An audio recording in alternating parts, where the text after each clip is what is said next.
বন্দুকের গুলি কেন এতটা বিধ্বংসী? মাত্র একটা গুলি করেই কিভাবে একজন মানুষকে মেরে ফেলা সম্ভব হয়? অথবা যারা গুলি খেয়ে বেঁচে থাকেন তারা পরবর্তীতে কি কি যন্ত্রণা ভোগ করেন? এই সব কিছু জানবো আজকে আমরা এই ভিডিওতে।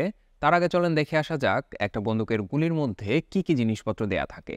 একটা বুলেট বন্দুকের মধ্যে ঢোকানোর আগে যে অবস্থায় থাকে এটা পুরোটা আসলে বুলেট না, শুধুমাত্র সামনের অংশটুকু বুলেট। আর এর পেছনের অংশটুকু দেয়া হয় সামনের অংশটুকু মানে বুলেটটাকে যথেষ্ট পরিমাণে গতিশক্তি দেওয়ার কাজে ব্যবহার করার জন্য। বুলেট সাধারণত লেড ধাতু থেকে তৈরি করা হয়ে থাকে আর এর শেপটা করা হয় অ্যারোডাইনামিক। তার মানে হচ্ছে বন্দুক থেকে বের হয়ে লক্ষ্যবস্তু পর্যন্ত যাওয়ার সময় তার যতটুকু দূরত্ব অতিক্রম করতে হবে, এই সময় সে যতটুকু বাতাসের বাধা পাচ্ছে এই বাধাটা যেন সব থেকে কম পায় এরকম একটা শেপ দেওয়া হয়। আর বুলেটের পেছনের অংশের কেসিং এর মধ্যে থাকে মূলত গান পাউডার আর ছোট একটা প্রাইমার।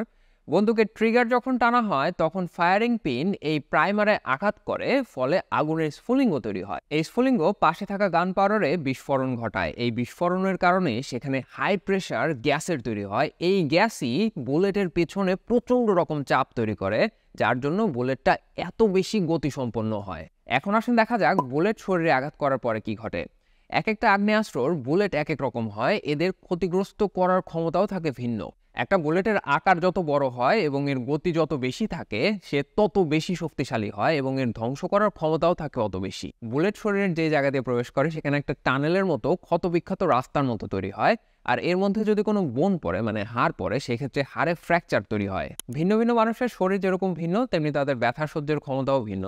তবে যারা বুলেটের আঘাত এক্সপিরিয়েন্স করেছেন তাদের অনেকের মতেই বুলেট শরীরে ঢোকার পরে এক ধরনের বার্নিং সেন্সেশন বা জ্বালা পোড়ার মতো শুরু হয়। সেখান থেকে কিছুটা চাপের অনুভূতি হয় এবং তারপরে প্রচন্ড রকমের ব্যথা শুরু হয়। তবে এই এক্সপিরিয়েন্স ভিন্ন ভিন্ন আগ্নেয়াস্ত্রের ক্ষেত্রে ভিন্ন হতে পারে। যেরকম রাইফেলে যে বুলেট ব্যবহার করা হয় আর পিস্তলের মধ্যে যে বুলেট ব্যবহার করা হয় এরা কিন্তু সেম না। রাইফেলেরটার সাইজ এবং শক্তি অনেক বেশি হয় পিস্তলের বুলেটের তুলনায়। তো তার মানে হচ্ছে রাইফেলের গুলি গানের গুলি থেকে অনেক বেশি ড্যামেজ করার ক্ষমতা রাখে এবং অনেক বেশি কষ্ট দেওয়ার ক্ষমতা রাখে। এছাড়াও বুলেট কতটা বিধ্বংসী হবে সেটা আরো কিছু ব্যাপারের উপর নির্ভর করে। প্রথম ফ্যাক্টর হচ্ছে গুলিটা আসলে লেগেছে কোথায়। যদি হাত বা পা এরকম কোনো জায়গাতে লাগে তাহলে তুলনামূলক ক্ষতি হওয়ার সম্ভাবনা একটু কম।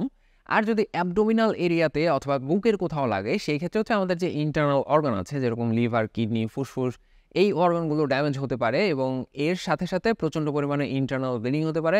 শুধুমাত্র ইন্টারনাল ব্লিডিং এর কারণেও মানুষটার মৃত্যু হতে পারে। এখন ধরা যাক গুলিটা যদি পেটেও লাগে, সেক্ষেত্রে স্টমাক বা ইন্টেস্টাইনে যদি লাগে মানে ভুঁড়ি বা এর নিচের নাড়িতে যদি লাগে সেই ক্ষেত্রে ক্ষতিগ্রস্ত হওয়ার সম্ভাবনা তুলনামূলক একটু কম। তার কারণ হচ্ছে স্টমাক বা ইন্টেস্টাইনের ইলাস্টিসিটির পরিমাণ বেশি, মানে কিছুটা রাবারের মতো, যার জন্য গুলির শক্তি কিছুটা কমিয়ে দিতে ওরা সক্ষম। কিন্তু যদি কিডনি, লিভার এই সমস্ত কোনো অর্গানে লাগে তাহলে হচ্ছে তুলনামূলক ক্ষতি হওয়ার সম্ভাবনা অনেক অনেক বেশি। আর ফুসফুস হচ্ছে স্পঞ্জের মতো একটা অর্গান, খুবই সেন্সিটিভ। আপনি আঙ্গুল দিয়ে চাপ দিয়ে আসলে ফুসফুসটাকে স্ম্যাশ করে ফেলতে পারবেন। তো এর মধ্যে দিয়ে যদি গুলি প্রবেশ করে তাহলে হচ্ছে টানেলের মতো একটা বড় ক্ষত লাইন তৈরি হবে এবং এই জায়গাটাতে রক্ত আসার কারণে এইখানে রক্ত জমাট হয়ে যাবে এবং তার সাথে সাথে ইন্টারনাল ব্লিডিং হবে এবং এর সাথে সাথে শ্বাস প্রশ্বাস নেওয়া কষ্টকর হয়ে দাঁড়াবে। আর যদি বুলেটটা হার্টকে ক্ষতিগ্রস্ত করে অথবা হার্টের কোনো একটা অংশকেও ক্ষতিগ্রস্ত করে সেক্ষেত্রে আসলে এই মানুষটাকে বাঁচানো খুবই কষ্টকর হয়ে যাবে। একটা বন্দুকের গুলি কতটা বিধ্বংসী হবে সেটা আরও নির্ভর করে কত কাছে থেকে গুলি করা হচ্ছে। খেয়াল করে দেখেন বন্দুকের গুলি যেটা মানে বুলেট ও কিন্তু অনেক ধারালো কোনো একটা জিনিস না, একটা মেটাল। এই মেটালটা এত বেশি বিধ্বংসী হওয়ার কারণ হচ্ছে এর মধ্যে থাকা গতিশক্তি, মানে প্রচণ্ড গতিতে এটা যে আঘাত হানছে যার জন্যই এই এত পরিমাণ ক্ষতিগ্রস্ত বা এত বিধ্বংসী হয়ে উঠছে। তো এই যে গতিশক্তি, এই গতিশক্তি কিসের উপর নির্ভর করে? এটা নির্ভর করে এই বুলেটের ওজনের উপর আর যেই বেগে এটাকে ছোড়া হচ্ছে সেই বেগের উপর। এখন ওজনের থেকে আবার বেগের প্রভাব বেশি। আপনি যদি বুলেটের ওজনটাকে দ্বিগুণ করেন সেই ক্ষেত্রে দ্বিগুণ গতিতে এই বুলেটটা আঘাত হানবে। আর যদি আপনি এই বুলেটের বেগ দ্বিগুণ করেন সেই ক্ষেত্রে গতিশক্তি বেড়ে যাবে 4 গুণ। তো এই বুলেটের বেগ আবার নির্ভর করে কত কাছে থেকে গুলি করা হচ্ছে বা লক্ষ্যবস্তু আসলে কতটুকু দূরত্বে অবস্থিত। যেই মুহূর্তে রিভলভার থেকে বা রাইফেল থেকে গুলিটা বের হচ্ছে ওই সময়ে বেগ থাকে সব থেকে বেশি। যত দূরত্ব অতিক্রম করতে থাকে বেগ একটু করে কমতে থাকে। তার মানে হচ্ছে কাউকে যদি একেবারে সামনে থেকে গুলি করা হয় সেই ক্ষেত্রে গুলির বেগ থাকবে অনেক বেশি এবং তার মানে হচ্ছে গতিশক্তি থাকবে অনেক বেশি। তার মানে এই বুলেটের ক্ষতি করার বা ধ্বংস করার ক্ষমতাও থাকবে অনেক বেশি।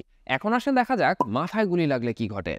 মাথায় গুলি লাগলে খুলি ভেদ করে বা স্কাল ভেদ করে বুলেটটা ভেতরে ঢুকে যায়। তো এই যে বুলেটটা ভেতরে ঢুকছে, এইখানে যে গর্ত করে ভেতরে ঢুকছে, এই গর্ত করার সময় প্রচণ্ড গতির কারণে একটা ভ্যাকুয়াম ইফেক্ট তৈরি হয়। এই ভ্যাকুয়াম ইফেক্টের কারণে ক্রেনিয়াল ক্যাভিটি বা খুলিতে জায়গাতে জায়গাতে ফাটল ধরে। তো এই ভ্যাকুয়াম ইফেক্ট আবার নির্ভর করে বুলেটটা কত বেশি শক্তিশালী। যত বেশি শক্তিশালী বুলেট তত বেশি ভ্যাকুয়াম ইফেক্ট এবং খুলিতে ফাটল ধরার পরিমাণও অত বেশি। তো বুলেট মাথার ভেতরে ঢোকার পরে 3টা ঘটনা ঘটতে পারে। নাম্বার 1 হচ্ছে বুলেট ঢোকার সময় যে প্রথমে যে খুলি ভেদ করে ঢুকতে হচ্ছে তখনই অনেক বেশি শক্তি সে ব্যয় করে ফেলে, যার জন্য ও ভেতরে ঢোকার পরে ব্রেন ঝাঁঝরা করতে পারলেও পেছনের দেয়ালে গিয়ে সে ধাক্কা খেয়ে ওইখানেই থেকে যায়, মানে সে পেছনের দেয়াল ভেদ করে আর বেরিয়ে যেতে পারে না। নাম্বার 2 হতে পারে যদি এই ঘটনা না ঘটে, বুলেটটা অনেক বেশি শক্তিশালী হয়, তাহলে ঘটনা নাম্বার 2 ঘটতে পারে। সেটা কি? সেটা হচ্ছে বুলেটটা এতটাই বেশি শক্তিশালী যে সে শুরুতে এইখান দিয়ে ঢুকলো, যে এইখান দিয়ে ঢোকার পরে ভেতরের ব্রেন ঝাঁঝরা করে এবং পেছনের খুলি দিয়ে ভেঙে আবার বেরিয়েও গেল। তো পুরো একটা টানেল তৈরি হয়ে গেল আর কি। এই হচ্ছে দ্বিতীয় ঘটনা ঘটতে পারে। আর নাম্বার 3 যেটা হতে পারে সেটা হচ্ছে প্রথম এইখান দিয়ে ঢুকলো ঠিকই, খুলি ভেদ করে ঢুকতে পারলো এবং ভেতরের ব্রেন ঝাঁঝরা করলো, এরপরে তার অত বেশি শক্তি নাই যে সে পেছনের দেয়াল ভেদ করেও আরও বেরিয়ে যেতে পারবে, কিন্তু তার যথেষ্ট পরিমাণ শক্তি রয়ে গেছে। তো সেই ক্ষেত্রে যেটা করতে পারে, সে এদিক দিয়ে ঢুকে পেছনের দেয়ালে ধাক্কা খেয়ে আবার বাউন্স ব্যাক করতে পারে, মানে পেছনের দেয়ালে ধাক্কা দিয়ে বাউন্স করে সে সামনের দেয়ালে এসে অথবা অন্য যে কোনো একটা দেয়ালে গিয়ে আটকা পড়তে পারে। তবে এই 3 ঘটনার যেটাই ঘটুক, মাথায় গুলি লাগলে ওই মানুষটার বেঁচে থাকার সম্ভাবনা একেবারেই কম। খুব কম সংখ্যক রেকর্ড আছে পৃথিবীতে যে তারা আসলে মাথায় গুলি লাগার পরও বেঁচে ছিলেন। আর শরীরের অন্য জায়গাতে গুলি খেয়ে বেঁচে ফেরত আসার ঘটনা অনেক অনেক আছে।